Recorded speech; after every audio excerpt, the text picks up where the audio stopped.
want to take you straight to Kherson now, a city that Vladimir Putin once said would be Russia's forever.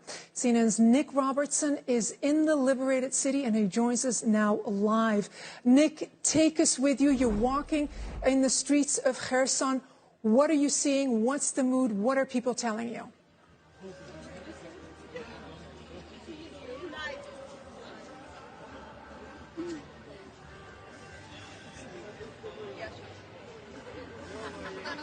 Nick, this is Leila. Absolute euphoria here at the moment. I'm using the phone and we're communicating by the camera and by satellite. It's a bit of a chaotic mess. There's no phone signals here. The Russians have taken all that down, destroyed the electricity, the water, the gas. Everything here is in a bad situation, but everyone here is out celebrating in the square here.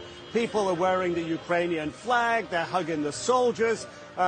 They've come out to see how it is to have freedom. And I'm joined here by Yulia and Olga, and we're going to have a quick conversation about how it's been. Tell us about the last 8 months, Yulia, under occupation. It was a really hard time for everyone. Every Ukrainian family waited for our soldiers, for our army. So how does it feel now today to see them? It's amazing, wonderful. Thank you very much for supporting us. We feel every day your support. Thank you so much. Can I hug you? Sure. Thank you very much. Olga, can we talk? Yes, sure. Can you tell us about your experiences over the last 8 months? We were waiting so long, but we were sure that this day will come and we will celebrate together with our people here and everywhere in the world. Thanks for all world that supported us, that helped us, and this day we are so happy to be here. We are so happy with our people to celebrate this day. This is something amazing, but it was hard, but we always knew that this day will come. And I think what everyone wants to know now, who's outside of here, what is the situation here now? Please tell us about that. Situation is very terrible. No gas, gas we had. Electricity, no. Power, no. Connection, this is very important for people. People are lost. We don't know that. No internet connection. No internet connection, right. No water. But it's okay. We can wait. We can wait, but the more important, Ukraine back here. We can call to our families, to our relatives and friends, and we want to say we are together. And I think a lot of people were worried, and the government was worried about if the Russian soldiers would stay behind, if there would be a battle here. Do you feel the city is safe now? Yes, city is safe for us. And tell us how it was, because again, we haven't had good information here. What was the situation like living with Russian soldiers in control?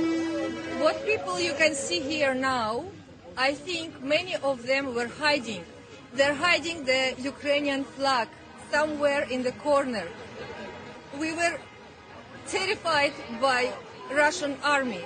We were terrified by soldiers that can come any moment in our house, in our home, just open the door like they're living here, and steal, kidnap, torture. And this was very, very, very terrible. I have goosebumps now when I'm talking. But we did that. We wait and we celebrate it now. And what now? What are your hopes now? You have liberation and freedom. What are your hopes? We feel free. We are not slaves. We are Ukrainians. We are proud of it. Yes, I agree. I agree with Julia. Yes, I agree. Thank you both very much indeed. Thank you. I'm afraid the situation. Slava Ukraine, they're saying freedom for Ukraine. I'll tell you a little bit about our journey down here because it was quite the journey. Driving through vast areas of countryside, going through. There were mines on the road. There were blown bridges on the road to get here. The Russians really made it hard for the Ukrainian forces to advance down here and liberate Kherson. That said, the countryside is almost entirely deserted. Very, very few vehicles on the road, and the road's badly damaged. So I think, for this city to get the restoration of power, to get the internet connection again, and everyone's been coming along here to use our internet connection that we're talking to you on right now. To get these things established, there's clearly a lot of damage that's happened, and it's clear that it's going to take a long time. But this is just a moment of euphoria here, just a moment of celebration where people can come in the square and show their flags. Remember, back at the beginning of the war, this was the city. Back when the Russian troops rolled in here, the beginning of the war, this was the city that tried to resist. They had protests.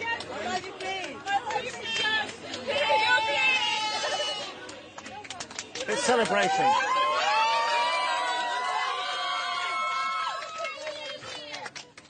People.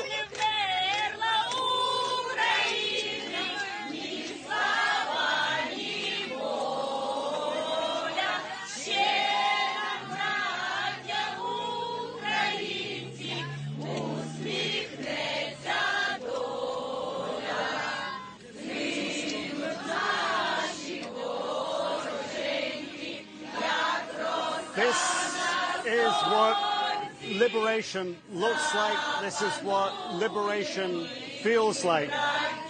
The people of this city tried to resist the Russians. The Russians suppressed them. This is what Ukrainians are like when that suppression comes off.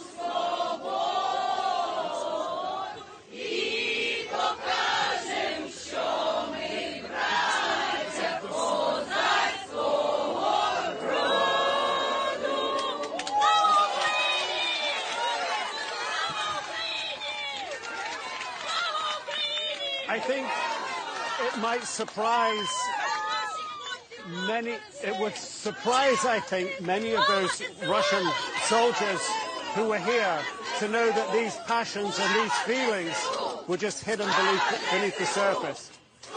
This was a city where people were taken away, where they were tortured, where they were disappeared, but this is the spirit, when the Russians are gone, and they can be themselves. It's quite remarkable to witness. But this was the square where people began, when the Russians invaded, to try to resist them, eventually beaten back, eventually shot back, eventually driven into their homes, essentially underground. Now they're out, and this is a new day of liberation.